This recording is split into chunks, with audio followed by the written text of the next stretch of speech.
Action! The storage facility sat behind a gas station on the edge of town, the kind of place people drove past 1,000 times without ever really seeing it. Rows of corrugated metal doors ran in long, straight lines under a grey November sky, each one numbered in peeling paint, each one holding somebody's leftover life. Maren Ashcroft stood at the edge of the small crowd with her hands shoved deep in the pockets of her denim jacket, counting the people around her instead of the money in her account, because the money in her account wasn't worth counting. $600. That was what remained after rent, after the electric bill, after the child support check she still sent to her ex-husband's new house, even though the divorce had been final for 3 years, and some quiet, tired part of her wondered why she kept doing it. She wasn't here to buy anything. Not really. She had come because Denise from the diner had mentioned, over the sound of a fryer basket dropping into hot oil, that storage unit auctions sometimes turned up things worth 10 times what you paid. Furniture, jewelry. Once, apparently, a rare guitar that sold for $4,000 to a man in Ohio. Maren had laughed at the time, the tired laugh of someone who didn't believe in luck anymore. But here she was anyway, standing in the cold with a scrap of curiosity she hadn't felt in years. The auctioneer was a heavy-set man named Curtis, who ran these things every third Saturday of the month, his voice already hoarse from 3 units sold before hers even came into view. He walked the small crowd of bidders, maybe 15 people, mostly resellers with their sharp eyes and their phones out doing quick searches, calculating margins before the lock was even cut. All right, folks, Unit 214, coming up next. Leon Holder hasn't heard from the tenant in going on 4 years, full contents, sold as is, no refunds, no guarantees. You know the drill. The bolt cutters bit through the padlock with a small metallic snap, and the door groaned upward on its track, protesting a rust it had earned honestly. Maren stepped forward with the others, craning to see inside the way people always did, half hope, half performance, because everyone wanted to be the one who spotted the treasure first, even when there usually wasn't one. The unit was smaller than most of the others they'd opened that day, maybe 8 by 10, and it didn't hold the usual chaos of couches and cardboard boxes and broken lamps. Instead, everything inside had been arranged with a kind of deliberate care that struck Maren immediately, even from 20 feet away. Wooden trunks, 3 of them, stacked against the back wall, a dressmaker's mannequin draped in a yellowed sheet, a rolled rug standing upright in the corner like a sentry, everything covered in the pale grey dust of years, undisturbed, patient. "Not much here," muttered the man beside her, already turning away, already thinking about the next unit. 2 of the other resellers did the same, unimpressed by trunks and old furniture when they could be hunting for flat-screen televisions and power tools 3 units down. But Maren didn't move. There was something about the stillness of it, the way the trunks sat so squarely against the wall, not tossed in carelessly, but placed, like whoever packed this unit had meant to come back for it, like they'd meant for someone to open that door one day and understand that this had mattered to somebody. "Do I have an opening bid?" Curtis called, sounding a little bored. $50. Someone give me 50. Silence. The cold wind moved through the row of open units, carrying the smell of dust and rust and old rain. Maren heard herself say, 50. Curtis brightened slightly, more out of relief that someone had spoken than any real excitement. 50. I have 50. Do I hear 75? Nobody answered. The reseller who'd muttered earlier was already 3 units away, testing the weight of a lawnmower. A young couple who'd been eyeing a unit full of what looked like camping gear weren't paying attention at all. For one strange, suspended moment, it seemed like the entire noisy world of the auction had gone quiet around Unit 214, like it was waiting for something. $50, going once. Maren's heart was doing something strange in her chest, something she didn't have a name for. It wasn't excitement exactly. It was closer to recognition, The feeling of standing at the edge of a room you'd been in before, but couldn't remember. Going twice. 600, she said, before she could stop herself, before the practical, tired part of her brain could remind her that $600 was everything she had left in the world until Thursday. Curtis blinked at her, surprised. A ripple of mild interest went through the small remaining crowd, not because $600 was an enormous bid, but because it was such an enormous jump from 50, and jumps like that usually meant somebody knew something the rest of them didn't. 600, Curtis repeated slowly, giving the others a chance, half hoping for a bidding war that would make his afternoon more interesting. Nobody bit. 600. Going once. Going twice. Sold. To the lady in the blue jacket. He said it like it was nothing. Like it was just another Saturday. Another unit. Another stranger's forgotten life-changing hands. For the price of a used car payment. Maren stood there for a second, with her heart still doing that strange unnamed thing, feeling the eyes of a few curious bidders on her back, as they wondered, briefly, what she'd seen that they hadn't. She hadn't seen anything, not really. She'd felt something, which was different and harder to explain, and probably not something you were supposed to admit out loud to a facility manager waiting for you to sign a release form. The paperwork took 10 minutes. Curtis handed her a clipboard. She signed where he pointed, and just like that, Unit 214, and everything inside it, belonged to her. He gave her a look that might have been sympathy, or might have been simple professional courtesy. Take your time going through it. We don't reopen the lot till 5.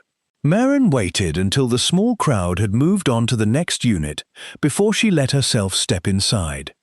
The air was cool and still, thick with the particular smell of a place that had been sealed away from the world. Dust, and old paper, and something underneath that she couldn't quite place. Something almost like lavender gone stale. She ran her fingers along the top of the nearest trunk, wiping away a line of grey dust to reveal dark wood beneath, polished once, long ago, by someone who had cared about it. There were initials burned into the wood near the brass clasp.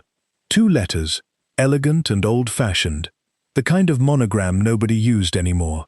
V.A. Maren frowned at it, tracing the letters with one finger, feeling that same strange pull in her chest from the auction, recognition without memory, a familiarity she couldn't place and didn't understand. She thought of her grandmother, gone now 11 years, whom she'd barely known. Vivian Ashcroft. It couldn't be.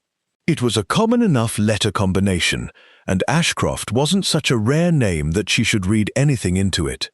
Coincidences happened. People projected meaning onto things because meaning was in short supply in their actual lives, and Maren knew better than anyone how badly a person could want a story to matter. Still, her hand hesitated on the brass clasp of the trunk for a long moment before she finally pressed her thumb against the latch and felt it give way with a small, tired click, like something that had been waiting a very long time to be opened. She lifted the lid, and the last of the grey afternoon light fell across whatever was inside. Chapter 2. Before the Fall. Maren didn't lift the trunk's contents out that first day. She stood there a long moment, staring down at neatly folded fabric. A dress, pale blue, the kind of quality you didn't see anymore. Tissue paper gone brittle, and yellow tucked between its folds. And something in her simply couldn't move forward yet.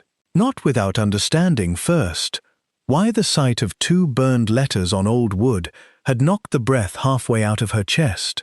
She closed the lid gently, the way you might close a door on a room you weren't ready to enter, and told the facility manager she'd be back Monday with a truck to move everything into a smaller unit she could afford to rent by the month.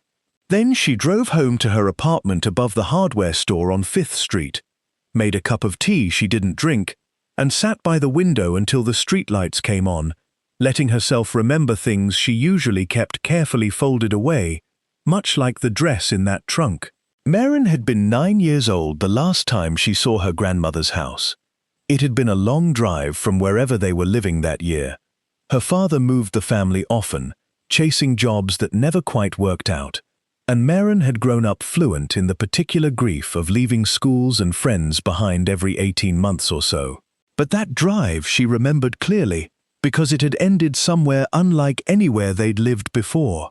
A long gravel driveway curling up through old oak trees, a white house with dark green shutters, and a wraparound porch, and a woman standing at the top of the steps with silver hair pinned neatly at the back of her head, watching them arrive with an expression Maren hadn't been old enough yet to read as grief. That was Vivian, her father's mother, though he never spoke of her much, and never fondly.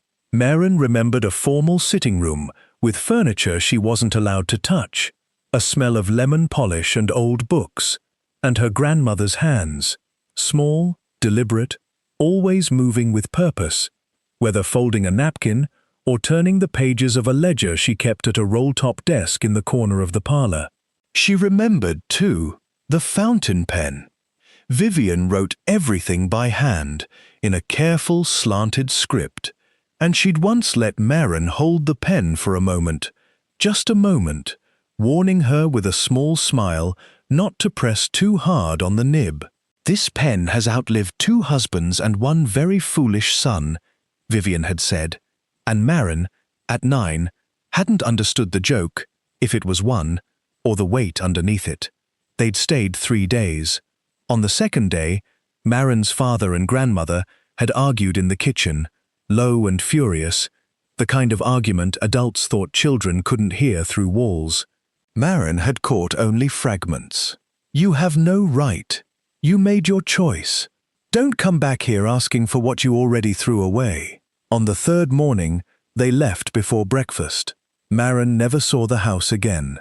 She never saw her grandmother again either, except once, at a funeral 14 years later. Not Vivian's funeral, but a cousin's. A second cousin she barely knew, where Vivian had stood across the reception hall in a dark grey coat, watching Maren with an expression that might have been longing, might have been guilt, might have been nothing at all. Neither of them crossed the room. Maren had been 23 then, newly married, still believing her life was about to open up into something good. Vivian died 4 years after that. Maren found out from an aunt's Christmas card, a small line at the bottom, mentioning it almost in passing, as though it were an afterthought, rather than the death of the only grandmother she'd ever had. There was no invitation to a funeral, no mention of an estate, a will, or anything left behind. Maren had cried that Christmas, quietly, in the bathroom of the apartment she'd shared with Danny, her husband then, not yet her ex, and she hadn't fully understood why, except that it felt like losing something she'd never really been allowed to have. Her father, David, died 2 years after that, of a heart attack in a parking lot outside a hardware store not unlike the one Maren now lived above, which she sometimes thought about with an irony too heavy to laugh at. He'd never explained the rift with his mother. Whenever Maren asked, growing up, he'd go quiet in a particular way, jaw tightening, eyes fixed somewhere past her shoulder, and eventually she'd learned not to ask. There had been an older brother, too, Maren's uncle, a man named Richard she'd met exactly twice in her life, and a sister, Doreen, whom Maren had never met at all, only heard mentioned, always briefly, always followed by a silence that closed like a door. The family, whatever it had once been, had scattered and calcified into separate, distant lives, held together by nothing but old grievances nobody would name. Maren had grown up believing this was simply what her family was. Thin, cold, unexplained, the way some people grow up believing winter is simply what weather is, without ever wondering if somewhere else, in some other life, it might have been warmer. She thought about all of this sitting at her window with her cooling tea, turning the pieces over like stones, looking for the shape underneath them. V.A. Vivian Ashcroft. It made a kind of sense that unsettled her more than it clarified anything. If that trunk had belonged to her grandmother, then somehow, Through some winding, improbable chain of storage units and unpaid fees and forgotten tenants, Maren had ended up buying back a piece of the very family that had shut her out for her entire life. But that raised a harder question, one that kept her awake long after the tea had gone cold. How had her grandmother's belongings ended up in an unclaimed storage unit at all? Vivian had owned a house, a substantial one, from what little Maren remembered, and what less her father had ever said. People like that didn't end up with their possessions abandoned in a rented unit behind a gas station, gathering dust for what looked like years. Someone had put those trunks there, someone had paid for that unit, at least for a while, and then simply stopped. She thought about calling her ex-husband Danny, if only because he was the only person she still occasionally spoke to who'd known her back when she still had a family that gathered, however coldly, for holidays. But she and Danny didn't talk anymore, except about their son Ethan, 16 now, and living with his father 3 states away, in an arrangement Maren still felt guilty about, even though she knew, logically, it had been the right decision for his schooling.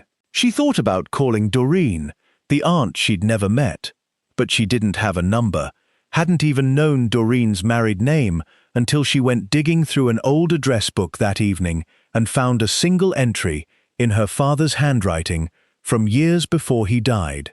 D. Whitfield, with a phone number crossed out and rewritten twice, as though he'd tried to reach her and given up.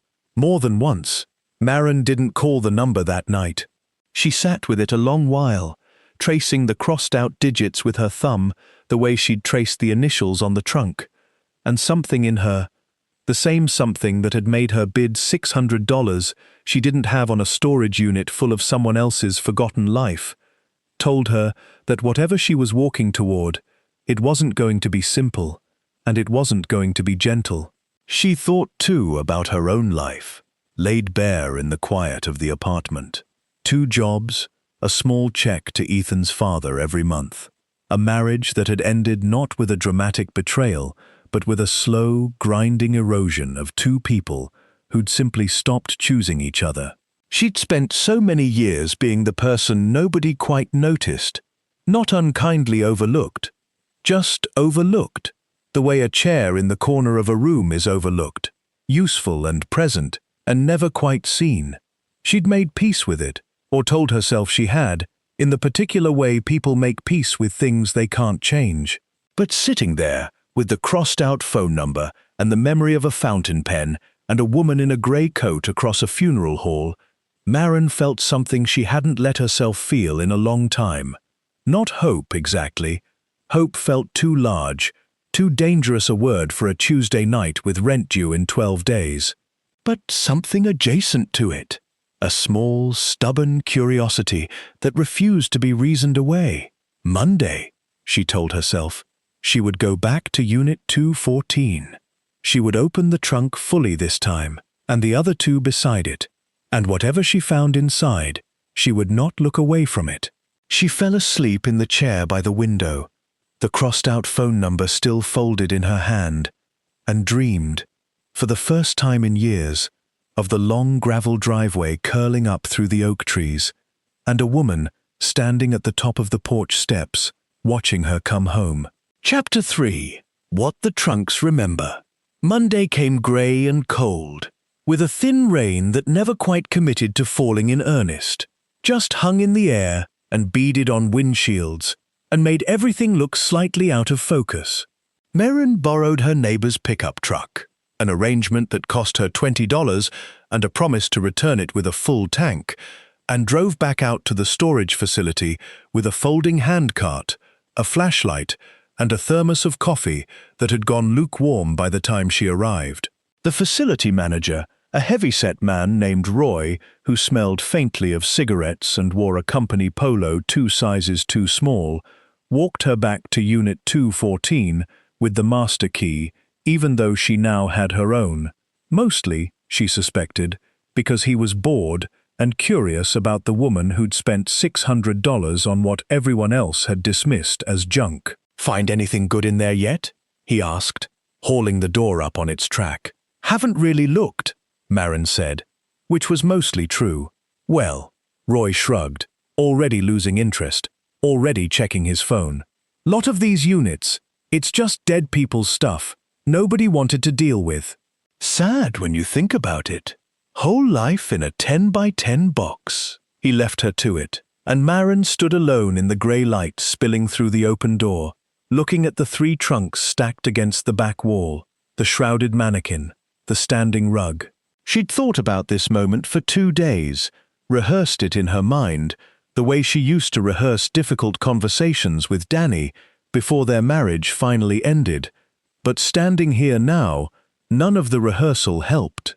There was only the quiet, and the dust, and the trunk with the initials burned into its lid. She knelt in front of it and opened it fully this time, lifting out the pale blue dress with both hands, careful of the brittle tissue paper. Beneath it lay more clothing, carefully folded, a wool coat, several blouses with delicate mother-of-pearl buttons, a hat still holding the faint shape of the head that had once worn it.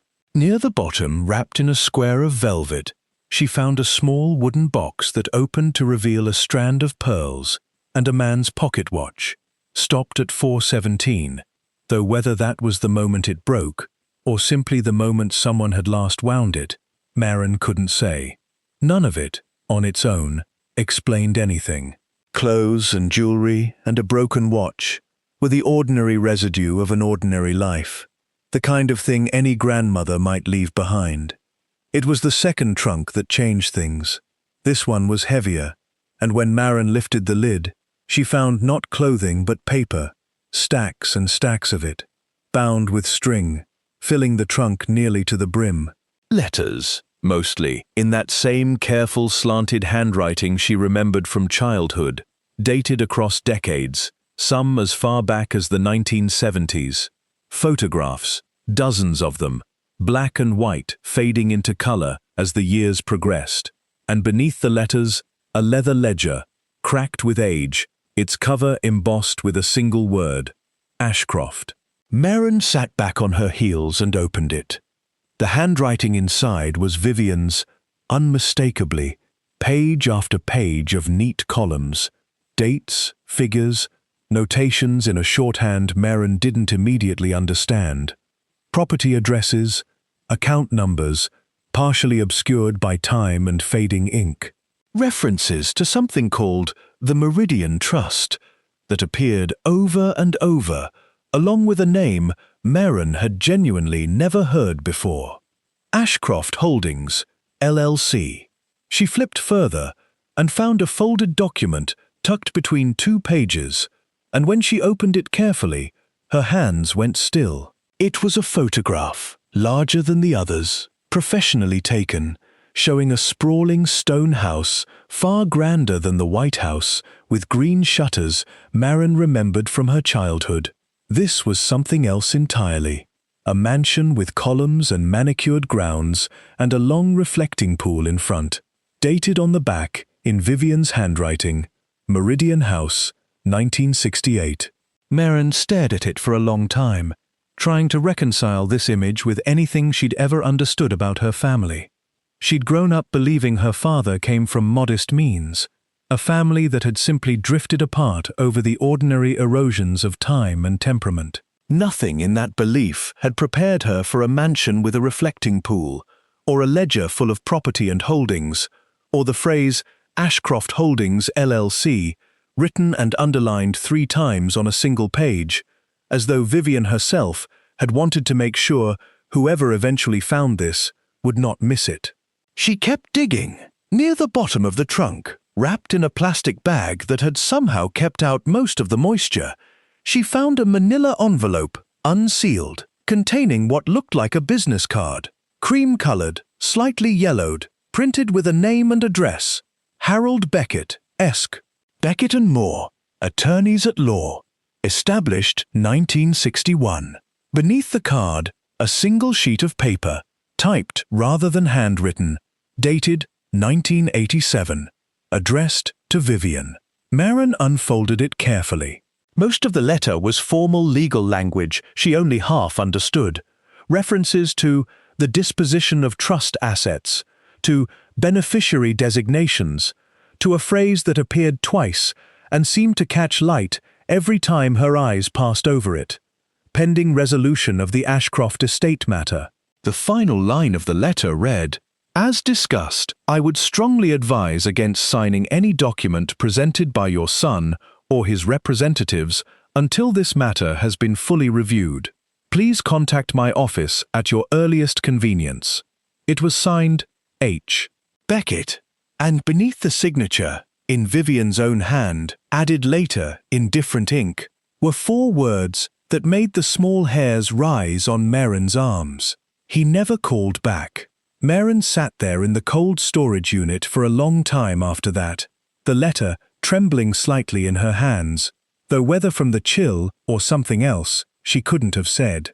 A trust, an estate matter, a lawyer warning her grandmother not to sign anything, and a note, added later, suggesting that whatever had needed resolving had simply been left to rot, the same way this trunk had been left to rot in a storage unit behind a gas station for who knew how many years. She thought of her father's tight jaw whenever she'd asked about his mother. She thought of the argument she'd overheard through the kitchen wall when she was 9. "You have no right. You made your choice. Don't come back here asking for what you already threw away." She'd always assumed that argument had been about forgiveness, about some old emotional wound between a mother and son. Now, kneeling in the dust with a lawyer's letter in her hands, she wondered if it had been about something far more concrete than feelings. Money left it. Something signed, or refused to be signed. Something that had never been resolved. She opened the 3rd trunk almost as an afterthought, her mind still spinning from the ledger and the letter, and found it held mostly household items. Silverware, a few small paintings wrapped in cloth, a set of crystal glasses that had somehow survived decades of storage without a single chip, but tucked into the very corner, beneath a folded quilt, her fingers found something small and hard, wrapped in a handkerchief, embroidered with the same initials as the first trunk. She unwrapped it carefully. It was a key, small, brass, old-fashioned, the kind that belonged to a lock, long since replaced by newer technology. No label, no note explaining what it opened. Just a key, wrapped with obvious care, hidden at the bottom of a trunk full of ordinary things, as though whoever packed it had wanted it protected, or wanted it found only by someone patient enough to look all the way to the bottom. Maren turned it over in her fingers, feeling its small, cold weight, and thought of the locket she wore at her own throat, the one she never took off, the one her father had given her when she was 12, with no explanation beyond, "Your grandmother wanted you to have this someday," delivered in the flat, closed voice he used whenever the subject of Vivian came up. She'd worn it for nearly 30 years without ever really examining it, the way you stop seeing a piece of jewelry you never remove. She reached up now and unclasped it, turning it over in the grey light. It was heavier than she remembered, and when she pressed her thumbnail into the small seam along its edge, something she'd never once thought to do in 3 decades of wearing it, the back panel clicked open, revealing a tiny compartment no larger than her fingernail. Inside was a scrap of paper, folded so many times it had nearly worn through at the creases. Maren unfolded it with trembling hands and found, in Vivian's unmistakable slanted handwriting, a single line. For Maren, when she is finally ready to ask the right questions. Below it, a small drawing, crude, hand-sketched, but unmistakably a key, the same shape as the one now resting in her other palm. Outside, the thin rain had finally started falling in earnest, drumming softly against the metal roof of the storage unit, and Maren Ashcroft knelt in the dust of a life she was only beginning to understand was hers, holding a key with no lock, a note with no explanation, and the growing, certain feeling that she had only just begun to open the door her grandmother had left for her. Chapter 4. The First Thread. The county courthouse occupied a squat brick building downtown, that Maren had passed 1,000 times without ever once considering what happened inside it. She'd never had reason to. Her life, until now, had been a series of small, contained rooms, apartments, break rooms, the front seat of her car during her lunch break, none of them requiring the kind of records this building existed to hold. She arrived Wednesday morning before her afternoon shift at the diner, the small brass key from the trunk sitting heavy in her jacket pocket, alongside the folded note from inside her locket, both of them worn smooth already from how often she'd taken them out to look at since Monday. She hadn't slept well in 2 nights. Every time she closed her eyes, she saw the ledger's careful columns, the mansion with its reflecting pool, the 4 words added in different ink beneath a stranger's signature. He never called back. The records office was a windowless room in the courthouse basement, fluorescent lit, smelling of toner and old paper, staffed by a woman in her 50s named Sharon, whose reading glasses hung from a beaded chain, and who looked, when Maren approached the counter, like she'd spent 30 years perfecting the art of appearing too busy to help. "I'm trying to find information about a trust," Maren said. "An estate. The name is Ashcroft." Sharon's expression didn't change, but something in her posture shifted very slightly. A kind of recalibration. "Ashcroft," she repeated. "As in the old Ashcroft place out on Meridian Road?" Maren's chest tightened. "I don't know. Maybe. There's a photograph. A house called Meridian House.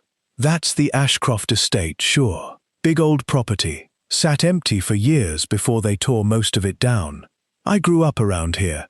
Everybody knew that place." Sharon studied her over the top of her glasses now, more curious than before. "You family?" "I think so. I'm trying to find out." Sharon disappeared into the back for what felt like 20 minutes, and when she returned, she was carrying a thin folder along with a look that had shifted again, this time into something more careful. "There's not much on public record, I'll be honest. Most of the real estate transactions are here. The property sold off in pieces starting in 1989, mostly to a development company. But there was a probate case filed the same year, Ashcroft versus Ashcroft. That's unusual for a family matter to end up in front of a judge like that. Can I see it?" "Probate records that old. You'd need to request them formally, and some of it might be sealed, depending on what was in there. But..." Sharon hesitated, glancing toward the back office, as though checking she wouldn't be overheard. "I can tell you the case was filed by a Vivian Ashcroft against her son, David Ashcroft, and her other children over the distribution of a trust. It was withdrawn 8 months later, settled out of court, looks like, or she just gave up on it. Cases like that. Sometimes people run out of money to keep fighting, or run out of will." Maren felt the floor tilt very slightly beneath her, the way it had when she'd first seen the initials burned into the trunk. Her father's name, her grandmother suing her own son. Is there anything else? Anything I could actually read? Sharon considered her for a long moment, then reached into the folder and pulled out a single photocopied page. Brittle, grey with age, clearly pulled from a newspaper archive rather than the courthouse's own files. "This isn't official record. This is just something I remember seeing when I was cataloguing old local news clippings for the Historical Society, years back. Might be worth your time." She slid it across the counter. It was a short article from the local paper, dated November 1989, beneath a headline that read, "Ashcroft Family Dispute Ends in Quiet Settlement." The article was frustratingly brief, the kind of small-town reporting that assumed its readers already knew the players and needed only the barest update. It mentioned a private family matter concerning the Meridian estate, noted that sources close to the family declined to comment, and ended with a single line that Maren read 3 times before she trusted herself to understand it correctly. Attorney Harold Beckett, representing Vivian Ashcroft in the matter, could not be reached for further statement following the settlement. The same name from the letter in the trunk, the same lawyer who had warned her grandmother not to sign anything, whom her grandmother had apparently tried and failed to reach again, according to the 4 bitter words added beneath his signature. "Is Harold Beckett still practicing?" Maren asked. Sharon shook her head slowly. "Beckett passed away. Oh, must be 15 years ago now." "But," she tapped the article with one finger, thinking, "Beckett and Moore, that firm's still around. Far as I know, just under different ownership now. There's a lawyer downtown, older gentleman, used to be associated with that firm way back. Walter Chen, I believe. Might have even worked under Beckett when he was young. You could try him." Maren wrote the name down with hands that weren't quite steady, thanked Sharon more sincerely than the woman probably expected, and left the courthouse with the photocopied article folded into her jacket alongside the key and the note, feeling for the first time in longer than she could remember like she was moving towards something instead of simply enduring whatever came at her. She called Walter Chen's office from the diner parking lot before her shift, expecting a receptionist, expecting to be put on hold, expecting the small, ordinary friction of trying to reach anyone important. Instead, an older man's voice answered directly, unhurried, faintly amused, as though he found something entertaining in still answering his own phone at his age. "Chen speaking," Maren explained herself as clearly as she could manage. The storage unit, the trunks, the ledger, the letter from Harold Beckett, the probate case that had been filed and then withdrawn. There was a long silence on the other end of the line when she finished, long enough that she wondered if the call had dropped. "Ashcroft," Walter said finally, his voice different now, quieter, more careful. "Vivian Ashcroft was your grandmother." "Yes." Another silence. "I need you to understand something, Miss Ashcroft. I was very young when I worked under Harold Beckett, barely out of law school, mostly filing paperwork, hardly involved in his real cases. But I remember that name. Ashcroft. I remember Harold coming back from a meeting once, years before he passed, looking like he'd seen something he couldn't unsee.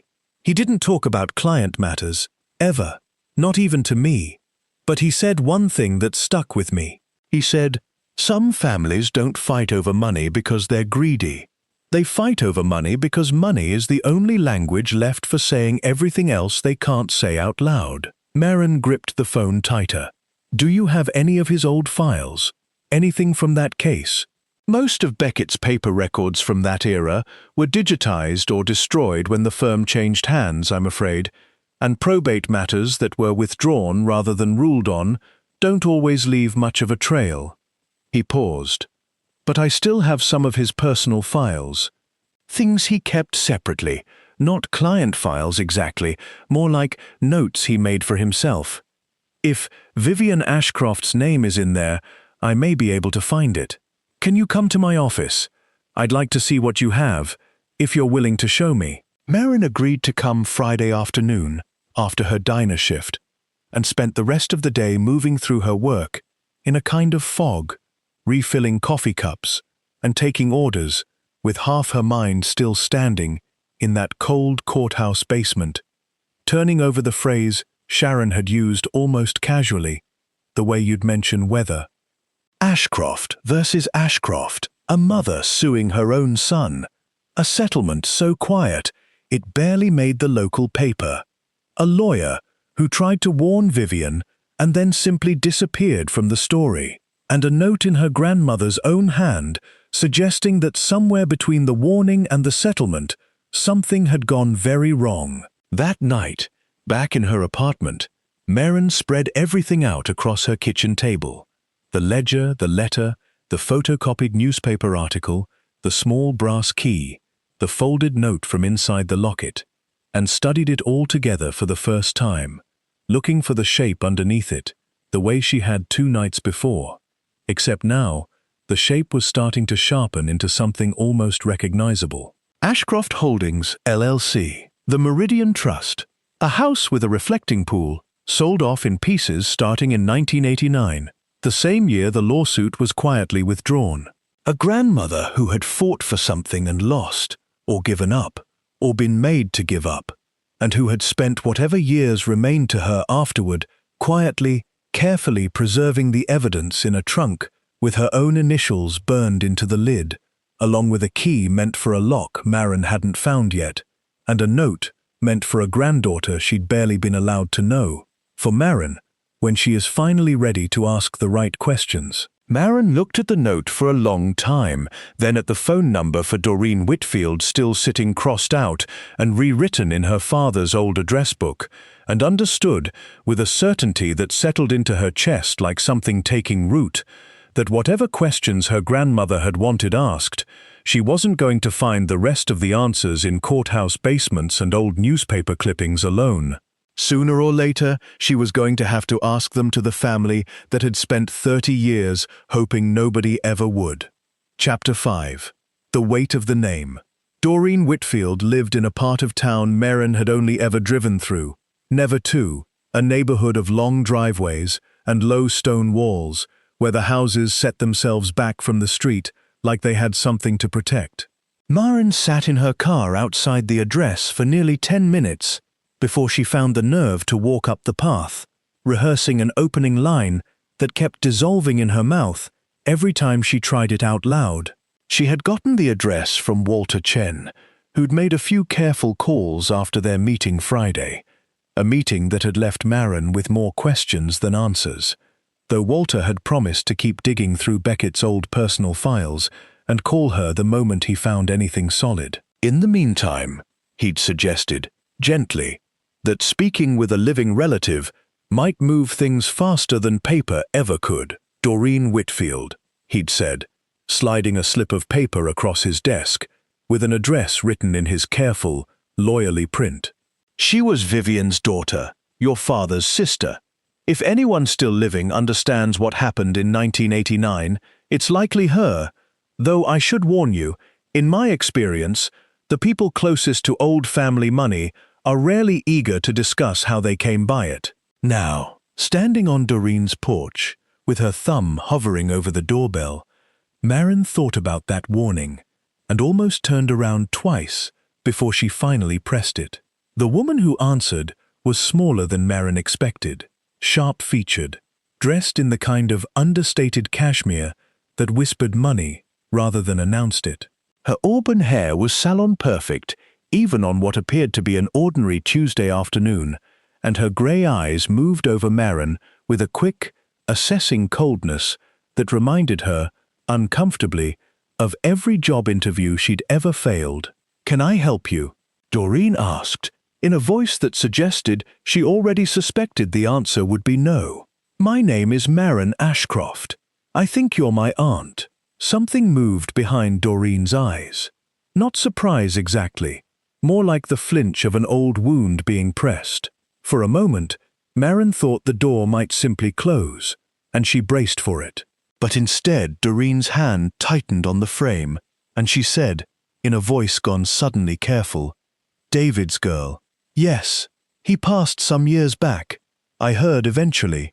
Doreen said it the way you'd mention a distant acquaintance, flat and unbothered, though her knuckles had gone slightly pale against the white doorframe. "What is it you want?" Maren had planned, in the car, to ease into this slowly, to build some kind of rapport before asking anything real. Standing here now, faced with the visible effort Doreen was making to seem unmoved, she abandoned the plan entirely. "I bought a storage unit at auction. It belonged to Grandma Vivian. There were trunks inside, letters, a ledger, a photograph of a house called Meridian House. I found out there was a lawsuit in 1989, Ashcroft versus Ashcroft. I want to understand what happened." The color that drained from Doreen's face was immediate and total, and for one unguarded second, Maren saw something underneath the cashmere and the careful composure, real fear, raw and old, the kind that had clearly been managed for decades rather than resolved. "I don't know what you think you found," Doreen said, her voice tightening into something clipped and formal. "But whatever it is, it's ancient history, and frankly, none of your business. Your father made his choices a long time ago." If he chose not to explain them to you, that's not something I'm obligated to fix. Somebody covered something up, Maren said, feeling the ground of her own courage firm up beneath the words as she said them. A lawyer warned Grandma Vivian not to sign anything. She sued her own son and then withdrew it 8 months later, the same year Meridian House got sold off and torn down. That doesn't sound like ancient history to me. That sounds like something somebody's still protecting. You have no idea what you're talking about. Doreen's voice had risen slightly, sharp at the edges now, the practiced calm cracking.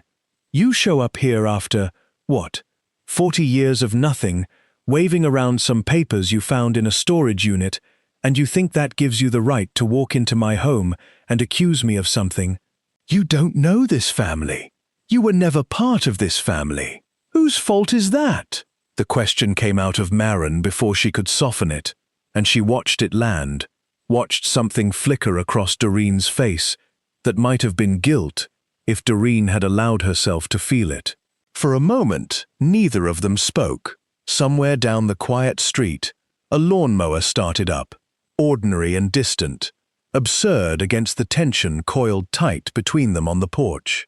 Grandma Vivian left me a note, Maren said, more quietly now, hidden inside a locket my father gave me when I was 12. She wrote it for me specifically, for Maren, when she is finally ready to ask the right questions. She knew Doreen. She knew someone would need to ask, eventually, and she made sure I'd have a way to start. I think she wanted the truth to come out. I think that's exactly why she kept all of this instead of destroying it. Doreen's composure didn't crack all at once. It went slowly, the way ice gives under weight. First a hairline fracture, then a widening, until finally, something in her shoulders simply gave up the effort of holding still. She glanced back over her shoulder into the house, as though checking for an audience, then stepped out onto the porch and pulled the door mostly closed behind her. You need to understand something about your grandmother, Doreen said, her voice low now, quick, urgent, in a way that hadn't been there a moment before. Vivian was a complicated woman. She loved fiercely, and she held grudges the same way, and by the time you were born, there wasn't much left of the family that hadn't already been broken by one or the other. Whatever you found in that trunk, whatever story you think it tells, it's not the whole story. It never is, with her. Then tell me the whole story. I can't. Doreen's eyes were wet now, though her voice stayed hard, controlled in the particular way of someone determined not to fall apart in front of a stranger, even a stranger who might be family. There are people, arrangements that are still in place, still functioning, that would be very badly disrupted if certain things came out. I have a life, Maren. I have children, grandchildren. I have a husband who doesn't know half of what you're asking about, and I intend to keep it that way. What arrangements? Doreen shook her head sharply. I've said too much already. Please, I'm asking you, as your aunt, whatever that word means to either of us at this point, let this go. Whatever you paid for that storage unit, consider it a loss and walk away. This isn't a door you want to open. Some of us learned that lesson 30 years ago, at considerable cost. Grandma Vivian didn't walk away. She kept everything. She hid a key inside my locket. She wrote a note meant for me specifically. Whatever she wanted, it wasn't for this to stay buried. Vivian is dead, Doreen said, and for the first time, there was real grief in her voice, tangled up with something that sounded almost like anger. She doesn't have to live with the consequences of digging any of this back up. I do. Richard does. Grant does. You'd be pulling a thread that doesn't just unravel the past, Maren. It unravels people who are alive right now, who've built lives on top of what got settled back then. Then maybe those lives were built on something they shouldn't have been, Maren said, and watched the words hit harder than she'd intended. Watched Doreen actually step back half a pace, as though she'd been physically pushed. You don't know what you're asking for, Doreen said quietly. You think this is about you finally getting some answers, some justice, whatever word you want to put on it. But there are real people on the other end of this, Marin. People with far more resources and far more motivation to keep things buried than you have to dig them up. Grant especially. If he finds out you're asking questions, she stopped herself abruptly, jaw tightening. Who's Grant? Doreen didn't answer. She'd already reached for the door handle, her earlier composure reassembling itself piece by piece across her features, like a mask being carefully refitted. I think you should go now. Doreen, please. The word came out smaller than anything else she'd said, almost pleading, and for just a moment Marin saw not a cold, wealthy stranger, but a frightened older woman standing on her own porch, caught between a niece she'd never known and a silence she'd apparently spent 30 years maintaining at real cost to herself. Just go. And Marin, be careful who you talk to about this. Please. That's the only advice I have to give you, and it's more than I should have said already. The door closed, quietly, but completely, and Marin stood alone on the porch for a long moment, the lawnmower still droning somewhere down the street, ordinary life continuing all around her, as though the ground hadn't just shifted beneath her feet for the second time in a week. She walked back to her car slowly, turning Doreen's words over as she went, Grant especially. Arrangements still in place, people with far more resources and far more motivation to keep things buried. Whatever her grandmother had uncovered 30 years ago, whatever had made a lawyer warn her not to sign anything and then vanish from the record entirely, it clearly hadn't died with the withdrawn lawsuit or the sale of Meridian House. It had simply gone quiet, the way old debts go quiet, patiently waiting for someone foolish enough or brave enough to come asking about them again. Marin sat in her car outside her aunt's house for a long time before she finally started the engine, and when she finally pulled away, she found herself, for the first time since this had all begun, genuinely afraid, not of what she might find, but of who might already be watching to see if she found it. Chapter 6. The Second Ledger. Walter Chen called on Thursday morning, 3 days after Marin's visit to Doreen's house, his voice carrying an energy she hadn't heard from him before. The particular excitement of a man who had spent decades believing a certain door was closed for good, only to find it unexpectedly ajar. I found something, he said without preamble. Can you come to the office this afternoon?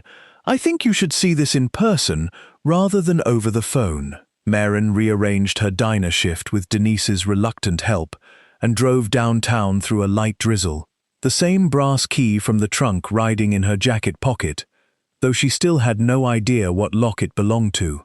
Walter's office occupied the second floor of an old building above a shuttered stationery shop, 3 small rooms crowded with legal texts and file boxes that looked like they'd been accumulating since the Reagan administration. He met her at the door himself, cardigan slightly rumpled, reading glasses pushed up into his thinning grey hair. I told you, Beckett kept personal notes separate from client files, he said, leading her back to a cluttered desk where a single manila folder sat open, its contents spread across the surface. Most of what I inherited from him when the firm changed hands was sentimental clutter, honestly. Old Bar Association newsletters, photographs from decades of Christmas parties.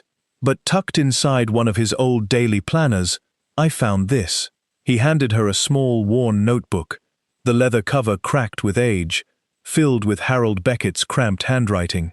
Marin flipped through pages of what looked like ordinary case notes, dates and client initials, and brief phrases that meant nothing without context, until Walter reached over and turned to a page he'd marked with a yellow sticky note. VA, met again today. She brought the second book. Says her son doesn't know it exists.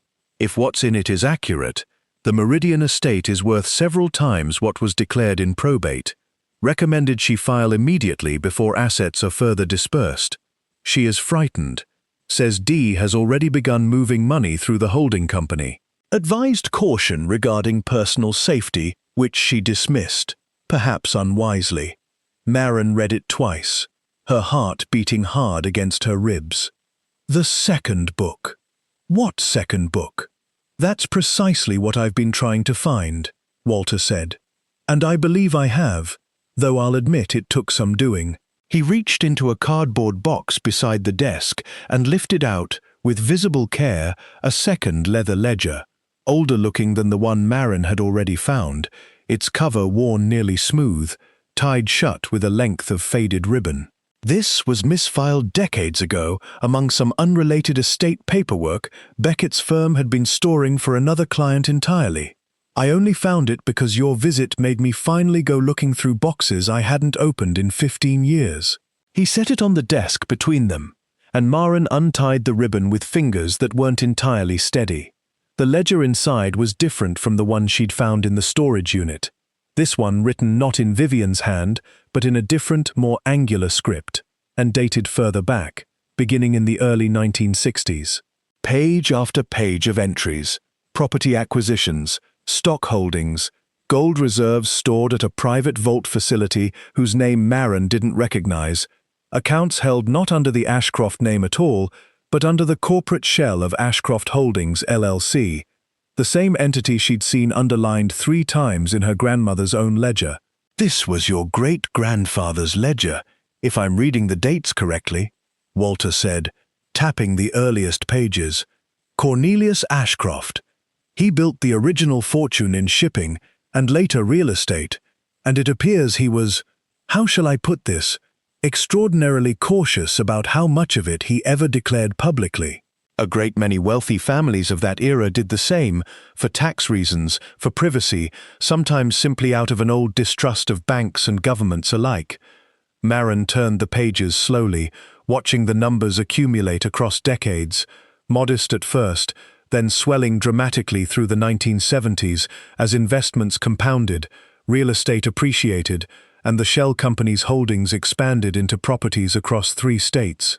Near the back of the ledger, in a section that appeared to have been added later, in Vivian's handwriting rather than the original angular script, was a running total, updated periodically through the years, the final entry dated only months before what must have been her death.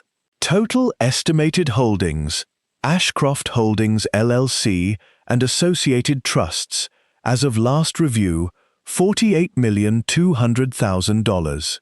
Maren stared at the number until it stopped looking like real digits and started looking like something abstract, unreal, a figure too large to fit inside the small, tired life she'd been living for the past decade. $48 million.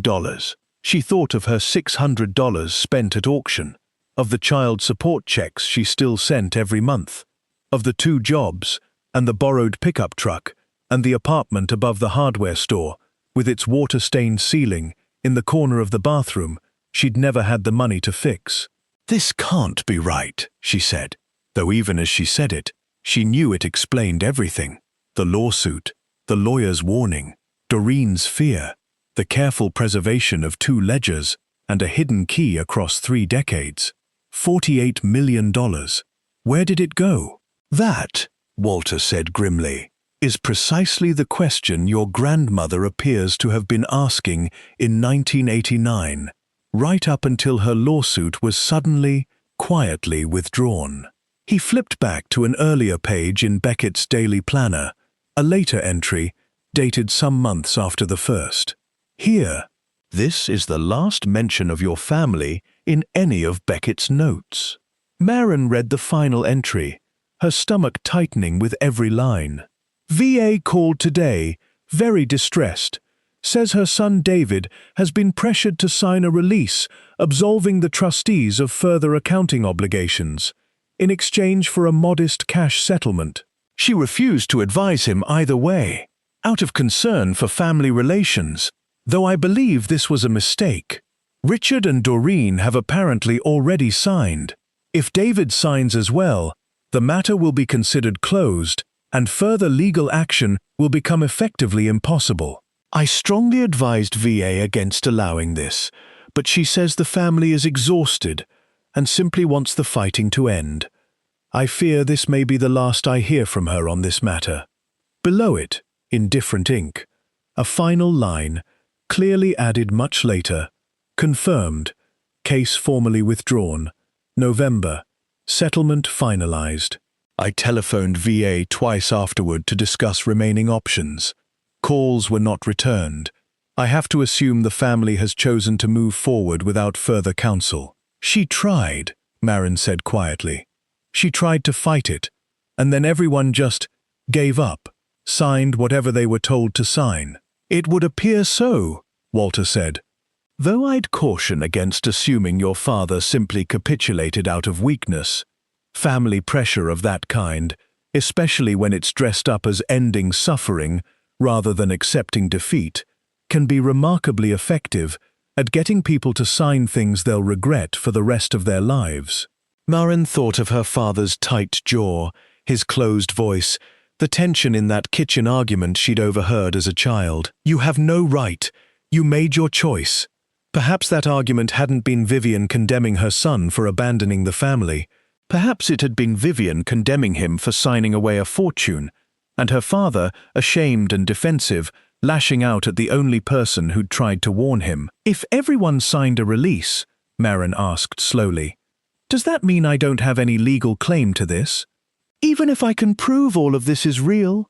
Walter was quiet for a long moment, removing his reading glasses and cleaning them with the hem of his cardigan, a habit Marin was beginning to recognize as his version of careful thinking. That, he said finally, depends entirely on what was actually in that release, who the named trustees were at the time, and, critically, whether the settlement was procured through full and fair disclosure of the estate's true value.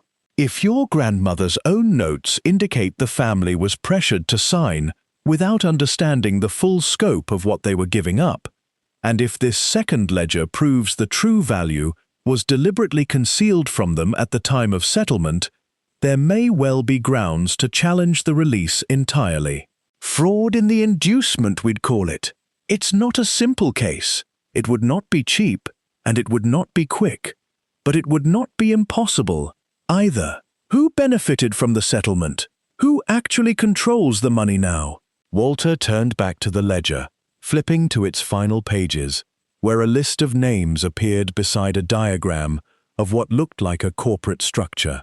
Trustees, officers, beneficiaries, the whole apparatus of Ashcroft Holdings laid out in Vivian's careful hand, as though she'd spent her final years quietly documenting exactly who had taken what, even after giving up the fight to reclaim it. At the top of the current trustee list, dated only a few years before Vivian's death, was a single name that Marin recognized immediately from her conversation with Doreen. Grant Whitfield, managing trustee. Doreen's son, Marin said quietly. My cousin. It would appear, Walter said, closing the ledger with a soft, deliberate motion, that you've just identified the person with the most to lose if any of this comes to light. Which means, Ms. Ashcroft, that from this point forward, we should assume he already knows you're asking questions, and that he will not be pleased about it. Outside, the drizzle had thickened into steady rain against the office windows, and Marin sat very still with the two ledgers open before her, the true shape of her grandmother's final decades finally coming into focus. A woman who had fought, lost, and then spent the rest of her life quietly building a case for someone who wouldn't arrive to read it until long after she was gone. Chapter 7. Doreen's Warning. The letter arrived on a Tuesday, hand-delivered rather than mailed, slid under the door of Marin's apartment sometime while she was at her morning shift, so that when she came home smelling of bacon grease and floor cleaner, she found it lying on the mat like something that had been waiting for her, patient and certain of its welcome. It was from a law firm she'd never heard of. Prentice, Cole and Marsh, printed on heavy cream stationery that felt expensive between her fingers, in a way that made the rest of her apartment look shabbier by comparison. She read it standing in her doorway, still in her work shoes, and felt the floor do that same slow tilt it had done in the courthouse basement. Dear Ms. Ashcroft, this firm represents the interests of Ashcroft Holdings, LLC, and its duly appointed trustees. It has come to our attention that you have recently made inquiries regarding certain matters relating to a 1989 settlement agreement concerning the estate of Cornelius Ashcroft and the disposition of the Meridian Trust. Please be advised that this matter was fully and finally resolved through a legally binding settlement agreement executed by all relevant parties, including your late father, David Ashcroft, who at that time voluntarily and knowingly released any and all claims against the trust and its assets in exchange for valuable consideration. We would strongly caution you against pursuing any further inquiries into this settled matter. Any attempt to relitigate a matter that has already been resolved, or to make public statements suggesting impropriety on the part of the trustees, may expose you to significant legal liability, including but not limited to claims for defamation and tortious interference. We trust this letter clarifies the situation and that no further action on your part will be necessary. Sincerely, Marcus Cole, Esq. Maren read it 3 times, standing in her doorway with her shoes still on, and felt something shift inside her that surprised her with its clarity. She had expected, if she'd expected anything at all, to feel afraid.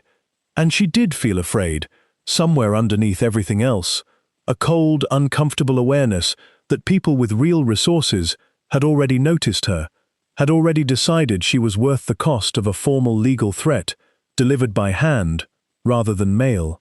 But underneath the fear was something else, something sharper and steadier, the particular clarity that comes from finally having proof that you were right to be suspicious. They wouldn't send a letter like this over nothing. You didn't threaten defamation and tortious interference against a woman with $600 to her name unless that woman had stumbled onto something worth threatening her over. She called Walter that evening and read him the letter over the phone. He was quiet for a long moment when she finished. "That's a fairly aggressive opening move," he said finally, "for a matter they claim is fully and finally resolved. In my experience, people don't send threatening letters about matters that genuinely don't concern them. This tells us 2 things, Ms. Ashcroft. First, that they are aware of your inquiries, which means someone, likely Doreen, however reluctantly, has already communicated with them about your visit. Second, and more importantly, it tells us they are worried. You don't retain a firm like Prentice, Cole & Marsh, which I happen to know charges upwards of $600 an hour, to write a letter to someone they consider a harmless nuisance.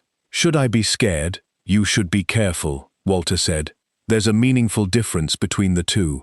Careful means documenting everything, keeping copies of every piece of correspondence, and not discussing the specifics of what you've found with anyone outside the 2 of us until we better understand what we're dealing with.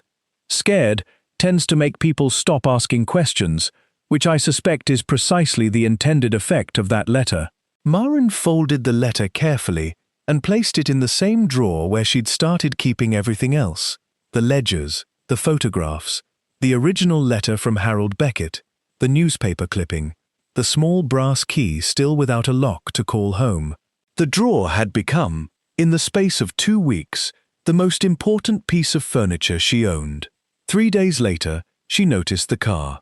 It was parked across the street from the diner during her afternoon shift, a dark sedan she didn't recognize, sitting in a spot that offered a clear view through the diner's front windows. She might not have thought anything of it. Cars parked across from diners were hardly unusual, except that it was still there 4 hours later when her shift ended, and still there the following morning when she walked to her own car in the small lot behind her apartment building, this time parked half a block down the residential street where she lived, a location that had absolutely no reason to interest anyone unless that someone was interested specifically in her. She mentioned it to Walter, feeling faintly ridiculous even as she said it, half expecting him to tell her she was imagining things, letting the stress of the past 2 weeks curdle into paranoia. Instead, his voice went careful and serious in a way that made the ridiculous feeling evaporate entirely. "I want you to write down the license plate if you see it again," he said. "Don't approach the vehicle. Don't take a photograph if it might be noticed. Just observe and record." And Maren. It was the first time he'd used her first name rather than the formal address he usually favored, and something about the shift made her listen harder. "I think it's time we discussed retaining additional documentation of copies stored somewhere other than your apartment. If people are watching you closely enough to know your work schedule and your home address, we should assume they are also willing to consider more direct methods of making this problem disappear." That night, Maren drove to a 24-hour copy shop 3 towns over. Paying with cash she genuinely couldn't spare, and made duplicate copies of every document in her drawer. The ledgers, photographed page by page since they were too thick to run through a standard copier. The letters, the newspaper clipping, even the small hand-drawn key sketch from inside her locket, which she photographed with her phone before scanning the printout. She mailed one full set to Walter's office the next morning and hid a second set inside a shoebox at the back of her closet, beneath a pile of winter sweaters she rarely wore, telling no one where it was, not even Walter, on the theory that at least one copy should exist that nobody but herself knew the location of. The following week, Doreen called. Maren almost didn't answer the unfamiliar number, but something made her pick up, some instinct that had been sharpening steadily over the past several weeks, teaching her to pay attention to things she might once have let ring through to voicemail. "I need you to stop," Doreen said, without preamble, her voice tight and low, as though she were speaking from somewhere she didn't want to be overheard. "Whatever you're doing, whoever you've hired, whatever papers you're finding, you need to stop, Maren. Grant is furious. He's talking about the letter his lawyers sent you, and he's talking about other things. Things I don't think he means seriously, but I can't be certain of that anymore, and I don't like not being certain." "What other things?" "I'm not going to repeat them," Doreen said, and there was real fear in her voice now, layered over something that might have been guilt, might have been grief, might have been both at once. "I told you already, this isn't a door you want to open. You think you're fighting for justice, for your grandmother's memory, and maybe you are. I don't know anymore.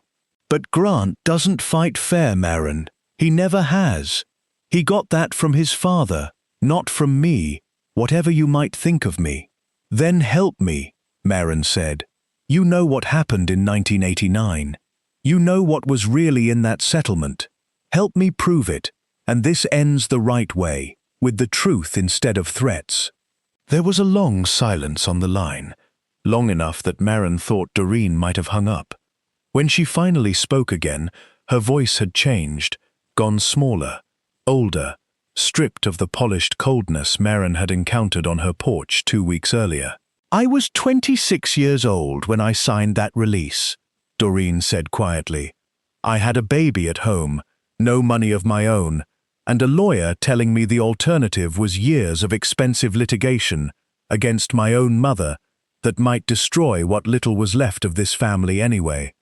I didn't fully understand what I was signing away. I don't think David did either. Not really, though he'd never have admitted that to anyone, least of all himself. Vivian tried to warn us. We didn't listen.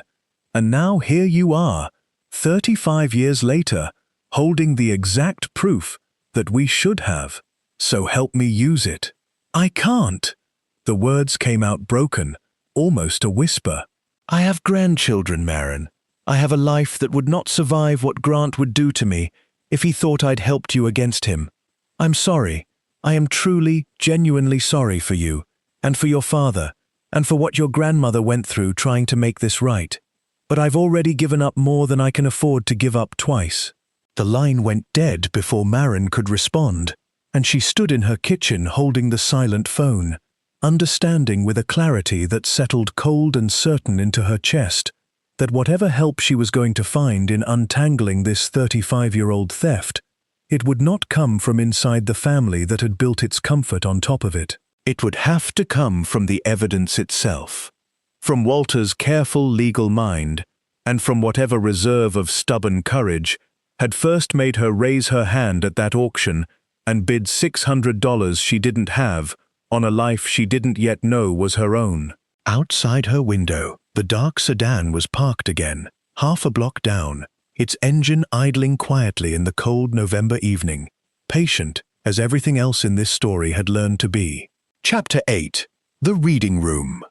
The brass key found its lock on a Thursday, entirely by accident, in a way that felt afterward less like coincidence and more like the last piece of a puzzle finally settling into place because Maren had finally looked at it from the right angle. She'd gone back to the storage unit, her own smaller unit now, a 5x5 she rented monthly to hold the trunks after clearing out the original space, meaning only to look through the third trunk's contents more carefully, searching for anything she might have missed in her first hurried pass.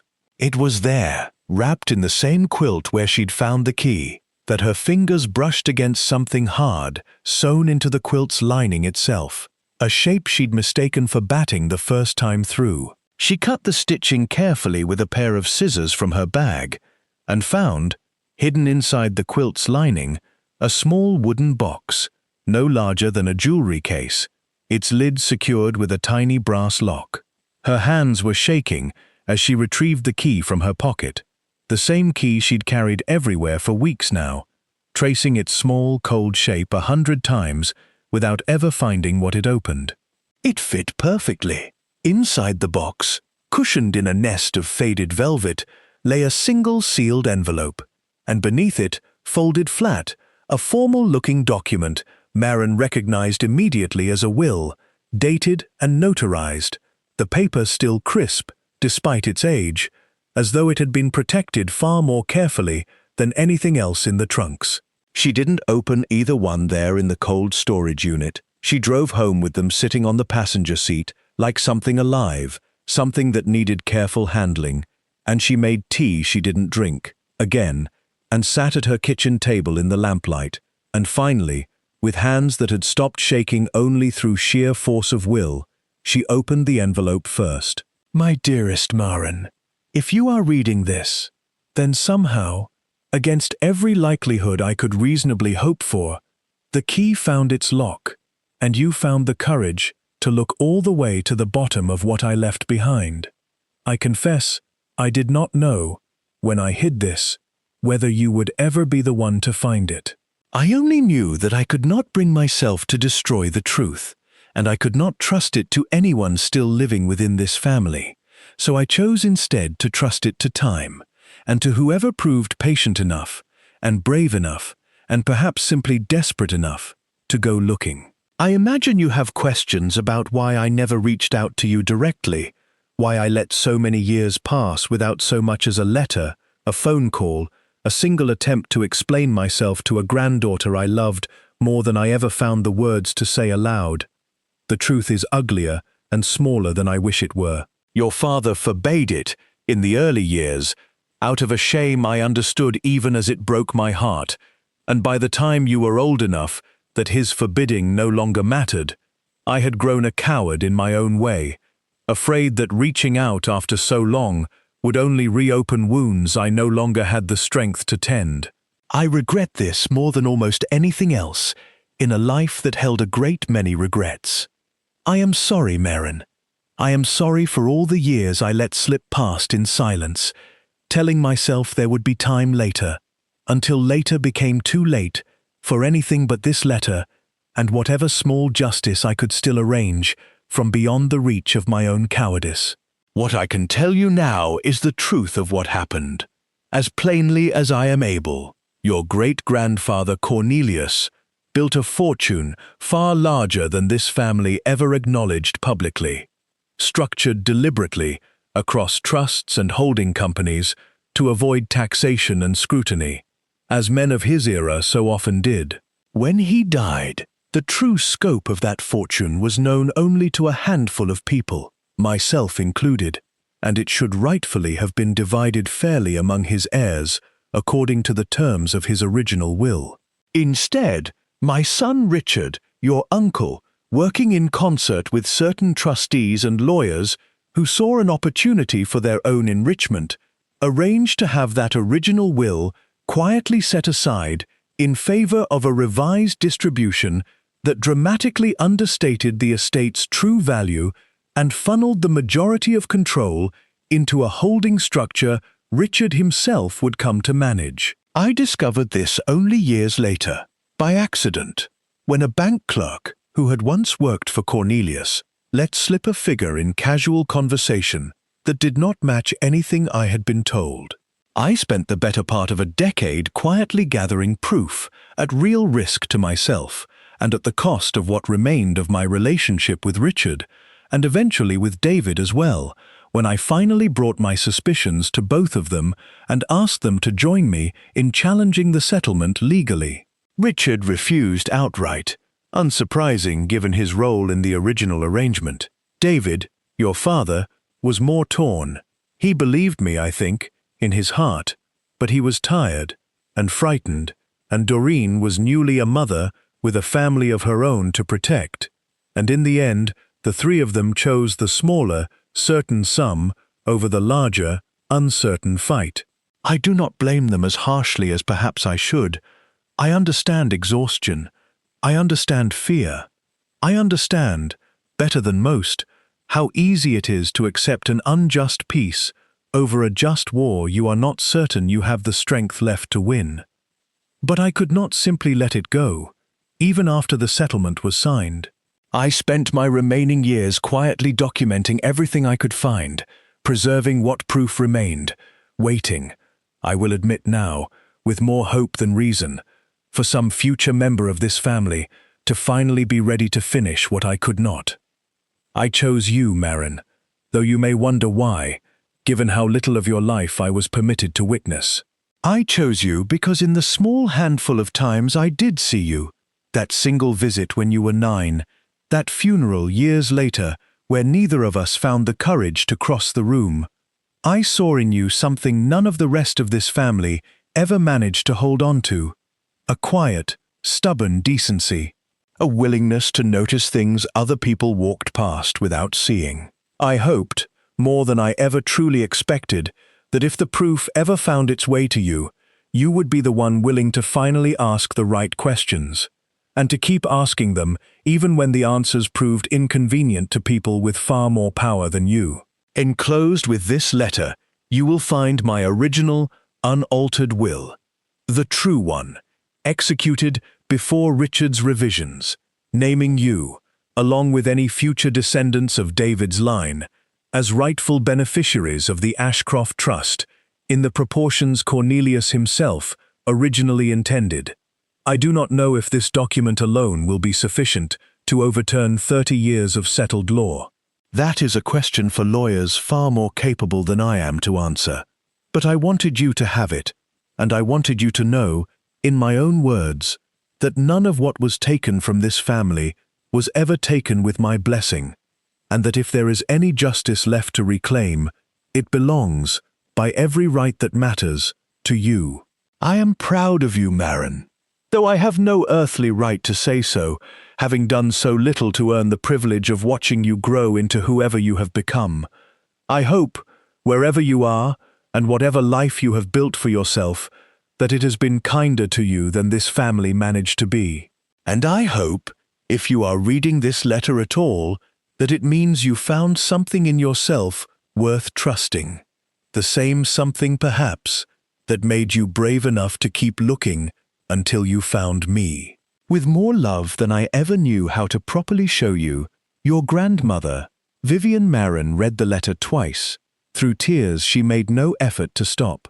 And then a third time, more slowly, letting each sentence settle into the places inside her that had spent a lifetime wondering why her family had never wanted her, why she had always been the one left standing in the corner of rooms nobody thought to introduce her into. The answer, it turned out, had never been that she wasn't worth reaching for. The answer was that the people who should have reached for her had been too frightened, too tired, too compromised by their own quiet complicity to manage it.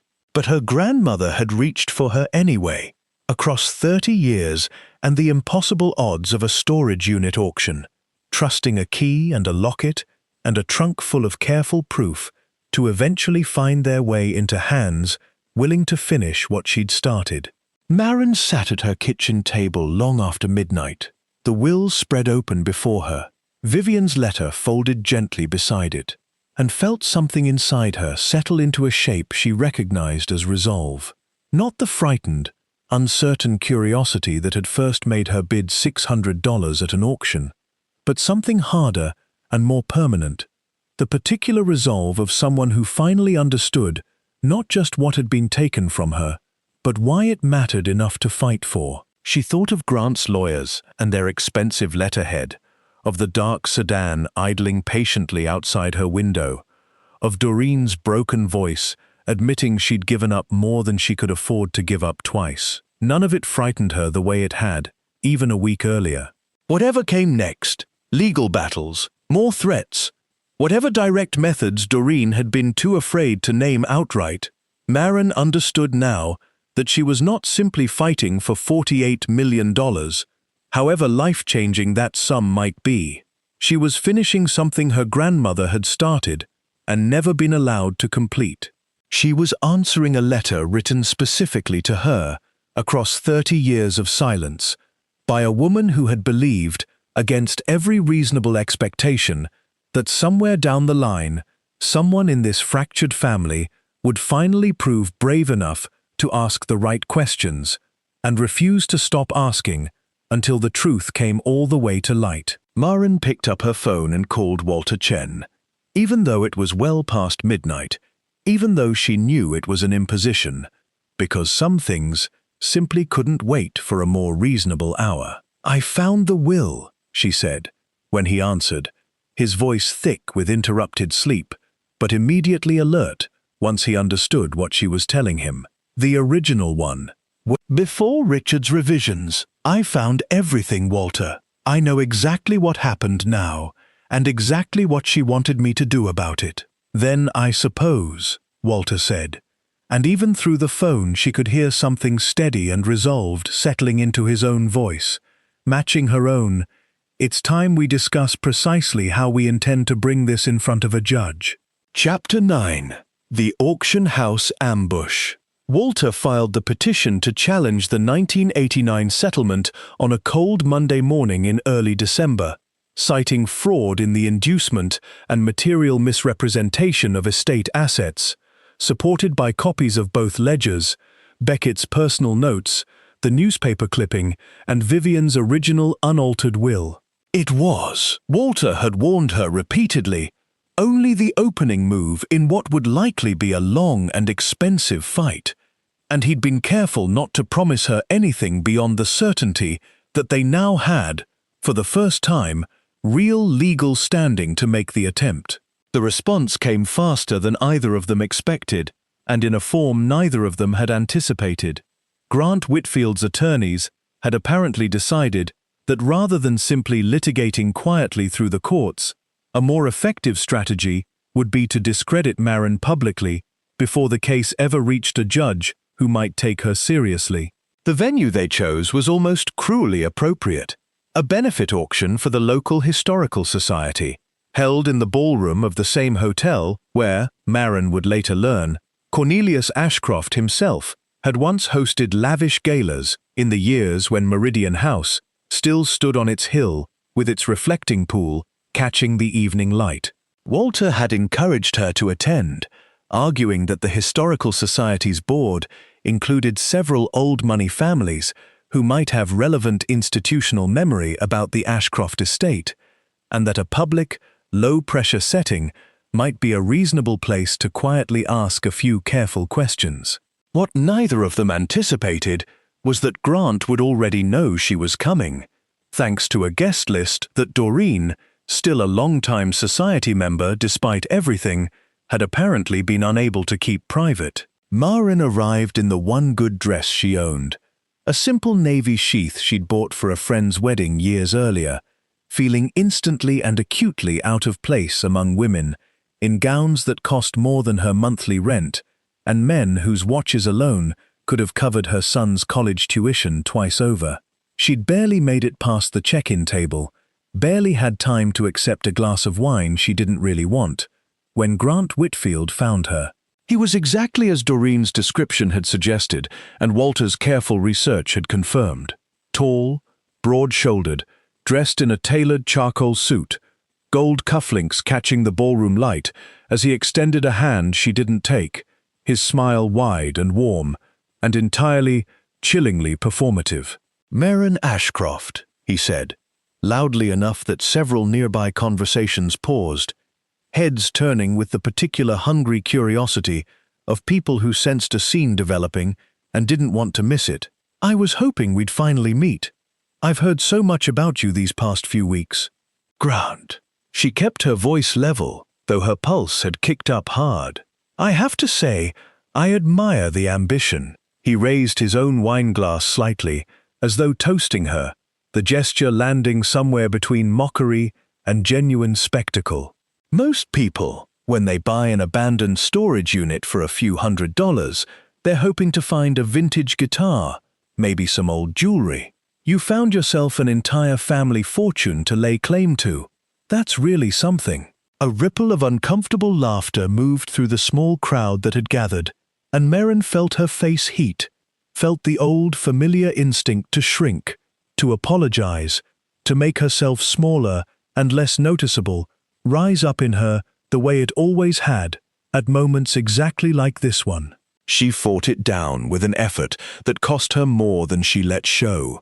"I found proof," she said, "that my family was defrauded out of an inheritance 35 years ago. That's not ambition. That's a lawsuit, and you know it. Or your lawyers wouldn't have already sent me a letter about it." "A lawsuit?" Grant said the word like it amused him, glancing around at the small crowd as though inviting them to share the joke. "Based on what exactly?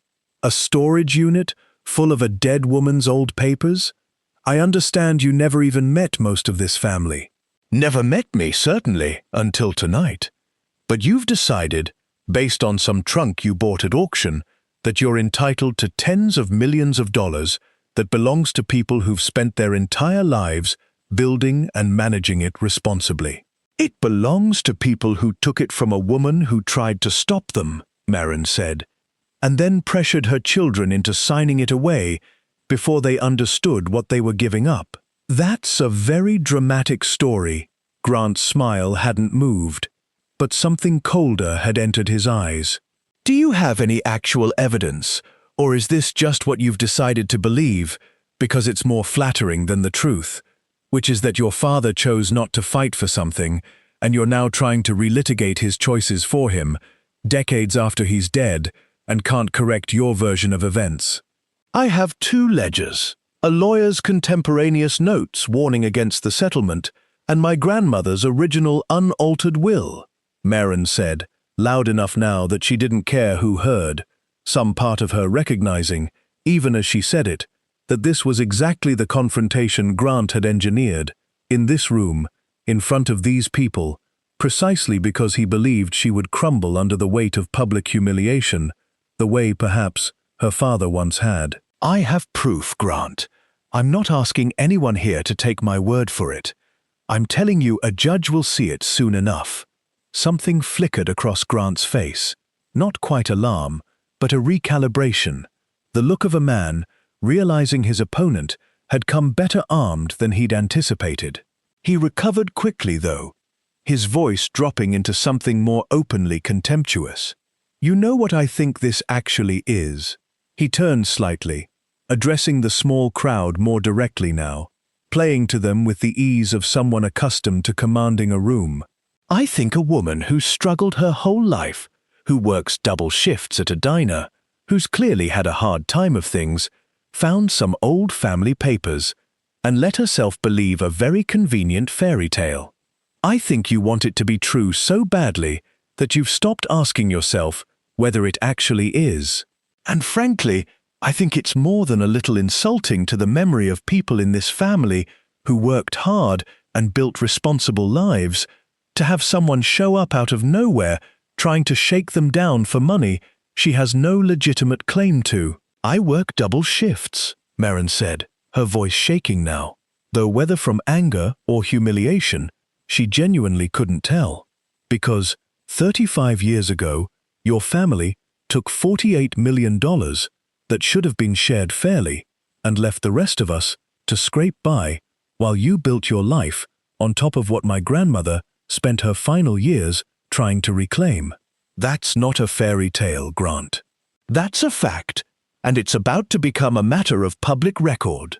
The ballroom had gone properly quiet now, the small crowd around them swollen into something closer to an audience, and Maren felt the full weight of dozens of unfamiliar eyes, the particular exposed feeling of being examined and found wanting by a room full of strangers who had already decided, based on Grant's easy confidence and her own visible discomfort, which of them was more believable. I think, Grant said, his voice gentler now, almost pitying, which was somehow worse than the contempt had been, that you should get yourself a good therapist, Maren, and let this go before it costs you more than you can afford. Legal fees add up quickly, and I promise you, my family has considerably deeper pockets for this fight than you do. This isn't a threat, it's simply arithmetic. He turned and walked away then, back into the crowd, leaving Maren standing alone near the check-in table, with her untouched wine and her face burning, aware of the whispered conversations already starting up around her, the sideways glances, the particular cruel amusement of people who'd just watched someone be publicly, thoroughly put in her place, and found the spectacle entertaining. She left the benefit 20 minutes later, walking out into the cold December night without waiting for a coat check, her hands shaking as she fumbled for her car keys in the parking lot. She sat behind the wheel for a long time before she trusted herself to drive, replaying the confrontation over and over, feeling the old shame rise up in waves.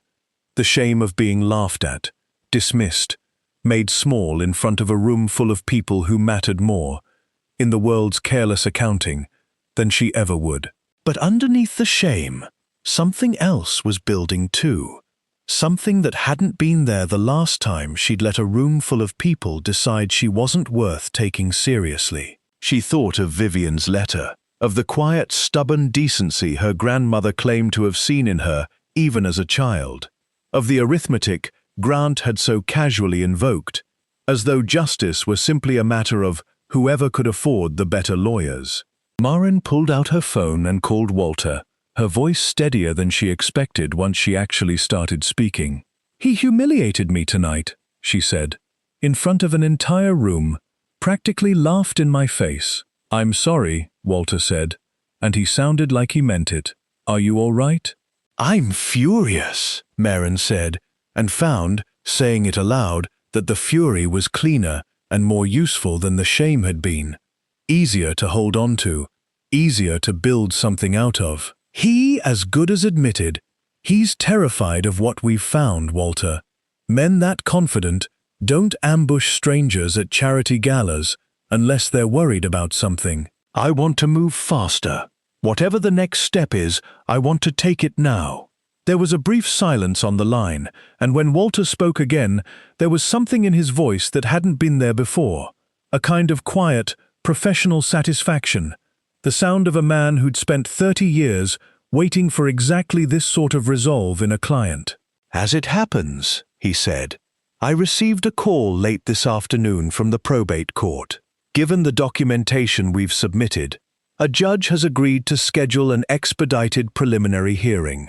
Given tonight's rather public display, I suspect Grant Whitfield believed he needed to discredit you before that hearing takes place. I'd say that tells us everything we need to know about how confident he actually is in his own position." He paused. "The hearing is in 11 days, Maren. I suggest we spend every one of them getting you ready to walk into that room and prove, in front of a judge who actually has to weigh the evidence, exactly what kind of woman Grant Whitfield just made the mistake of underestimating." Chapter 10. The Vault Opens. The probate courtroom was smaller than Maren had imagined, wood-paneled and unremarkable, the kind of room that made no effort to feel important, despite the size of what would be decided within its walls. She sat beside Walter at a scarred wooden table, wearing the same navy dress from the auction house, though she'd stopped thinking of it as her one good dress, and started thinking of it, quietly, as armor. Across the aisle, Grant Whitfield sat flanked by two attorneys from Prentice, Cole and Marsh, his charcoal suit replaced by something darker and more severe, his easy performative smile entirely absent for the first time since Maren had met him. Doreen sat 2 rows behind him in the gallery, not beside her son, but apart from him, her hands folded tightly in her lap, her eyes fixed somewhere on the middle distance, unwilling or unable to meet Maren's gaze. Judge Eleanor Reyes entered promptly at 9, a woman whose reputation, according to Walter, was for meticulous patience and very little tolerance for theatrics, which he'd assured Maren was exactly the kind of judge they wanted, for a case built entirely on documentary evidence rather than emotional appeal. "This is a preliminary hearing," Judge Reyes said, once the room had settled, "to determine whether sufficient grounds exist to proceed with a formal challenge to the 1989 settlement agreement regarding the Ashcroft estate. I've reviewed the petition and supporting documentation submitted by counsel for the petitioner. Mr. Chen, you may proceed." Walter rose, and for the next hour, Maren watched him lay out, methodically, and without a trace of the courtroom theatrics she'd half expected from movies, the entire architecture of what they'd uncovered. He presented Vivian's second ledger alongside the earlier, publicly acknowledged one, walking the judge through the discrepancy between the estate's declared value and its actual holdings. He introduced Harold Beckett's contemporaneous notes, reading aloud the line that still made Maren's chest tighten every time she heard it. "She is frightened," says D, "has already begun moving money through the holding company." He presented the original unaltered will, its notarization verified by an expert Walter had retained specifically for this hearing, establishing beyond reasonable dispute that Cornelius Ashcroft's true final intentions had been quietly set aside in favor of a revised distribution that funneled control disproportionately toward Richard's branch of the family. Grant's attorneys objected periodically, arguing relevance, arguing that decades-old family disputes were exactly the kind of matter settlements existed to resolve permanently, arguing that Maren herself had no standing, given she'd been a minor at the time and not a party to the original agreement. Judge Reyes overruled most of it, her expression unreadable, her attention clearly fixed on the documents rather than the arguments surrounding them.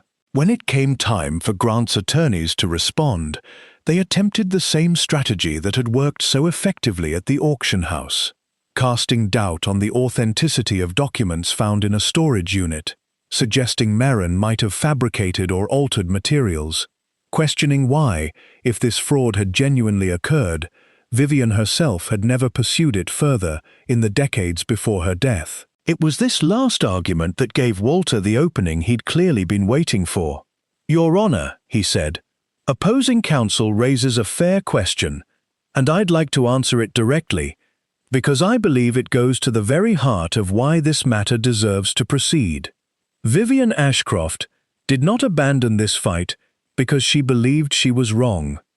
She abandoned formal legal action because she was, in her own words, exhausted, and because her own children, frightened, financially pressured, and led to believe the alternative was years of costly litigation with uncertain outcome, chose to accept a settlement rather than continue fighting alongside her. But she did not stop believing in the truth of what she'd discovered. She spent the remaining years of her life quietly preserving every piece of evidence now before this court, and she left explicit written instructions, addressed personally to my client, indicating her clear intention that this matter be reopened by a future generation willing to finish what she could not." He gestured, and Maren rose on cue, her hands steady now, in a way that would have surprised her a month earlier, and read Vivian's letter aloud into the record. Not the entire letter, which Walter had judged too personal and too long for the proceeding, But the central passages, the explanation of the fraud, the naming of Maren as intended beneficiary, the final line that Maren had now read so many times she could recite it without looking at the page. If there is any justice left to reclaim, it belongs, by every right that matters, to you. The courtroom was very quiet when she finished. Even Grant's attorneys, for a moment, seemed to have nothing immediately prepared to say. Judge Reyes took a recess before delivering her ruling, and Maren spent the 20 minutes standing in the courthouse hallway beside Walter, unable to sit, her whole body humming with an anxious energy she couldn't quite name as hope. Not yet. Not until she knew. When they reconvened, Judge Reyes spoke without preamble. Based on the documentation presented, I find sufficient evidence exists of material misrepresentation regarding the estate's true value at the time of the 1989 settlement to warrant a full evidentiary hearing on the merits. I am ordering an immediate freeze on further transfers of Ashcroft Holdings assets pending resolution of this matter, and I am appointing an independent forensic accountant to conduct a full valuation of current holdings. This case will proceed to formal litigation. Mr. Whitfield, I would strongly advise you and your counsel to consider whether continued litigation serves your interests better than a negotiated resolution, given what I've seen presented today. It wasn't, Walter explained afterward in the hallway, a final victory. Formal litigation could still take months, possibly longer, and the freeze on assets, while significant, was not itself a ruling on the ultimate merits. But the look on Grant's face as he left the courtroom, ashen and rigid, flanked by attorneys who no longer seemed quite so certain of victory, told Maren everything she needed to know about how thoroughly the ground had shifted beneath him. She didn't have to wait months, as it turned out. 3 weeks later, facing the prospect of a forensic accounting that would expose not only the original 1989 fraud, but decades of subsequent management decisions Grant had clearly hoped would never see daylight, his attorneys reached out to Walter with an offer to settle rather than proceed to full litigation. A settlement that, after weeks of careful negotiation, restored to Maren and her line a share of the Ashcroft Trust, reflecting what should have been distributed fairly from the beginning, along with formal acknowledgement of the original fraud and full transparency going forward regarding trust management. Maren sat with Walter in his cluttered office the day the final papers were signed, the number at the bottom of the settlement document still difficult to fully absorb, even after weeks of preparation for the possibility. Not the full 48 million reflected in Vivian's careful accounting. Inflation, decades of asset movement, and the practical realities of a negotiated settlement rather than a court-imposed judgment had reshaped the final figure. But more money than Maren had ever imagined touching in her lifetime. Enough to mean her son's college was no longer a source of quiet nightly worry. Enough to mean the water stain in her bathroom ceiling would finally get fixed. Enough to mean the particular exhausting arithmetic of 2 jobs and careful counting that had defined her entire adult life was, for the first time, no longer necessary. But sitting there with the papers in front of her, Maren found herself thinking less about the number itself than about the woman who'd made it possible. A grandmother she'd known for exactly 3 days as a child, who'd spent the final decades of her life quietly building a case for a granddaughter she'd barely been permitted to know, trusting that somewhere down the line, someone in this fractured family would prove brave enough to finish what she couldn't.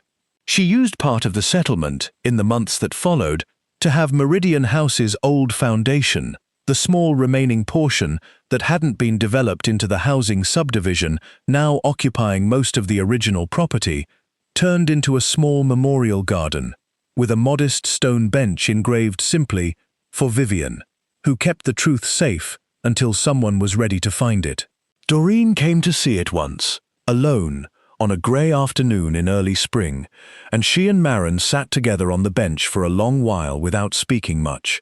two women who would never quite be close, but had found, in the aftermath of everything, something like peace with each other. "She would have liked this," Doreen said finally, looking out over the quiet garden where the old reflecting pool had once caught the evening light. She always did believe the truth mattered more than comfort. I spent most of my life thinking she was wrong about that. I'm not so certain anymore. Maren thought, often, in the months after the settlement, about the small brass key that had started it all, about how close she'd come to walking past Unit 214 entirely, drawn instead toward flat-screen televisions and power tools like the other bidders that cold November morning. She thought about her father's tight jaw, about the argument through the kitchen wall she'd never understood as a child, about the particular loneliness of growing up believing her family simply didn't want her, when the truth had been so much more complicated and, in its own way, so much sadder.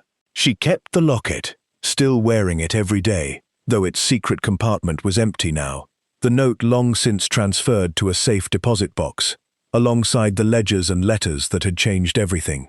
But she found she liked wearing it anyway, liked the small, familiar weight of it at her throat, a reminder that sometimes the things you carry without understanding them are waiting, patiently, for the day you're finally ready to look closely enough to see what they've been holding all along. On the anniversary of the auction, 1 year later, Maren drove back to the storage facility behind the gas station, parking in nearly the same spot, watching the rows of corrugated metal doors under a grey November sky, exactly as she had that first cold morning. She didn't go inside. She simply sat there for a while, remembering the strange, unnamed feeling that had made her raise her hand and bid $600 she didn't have, understanding now that it hadn't been chance at all, but something closer to an inheritance finally, after 35 patient years, finding its way home.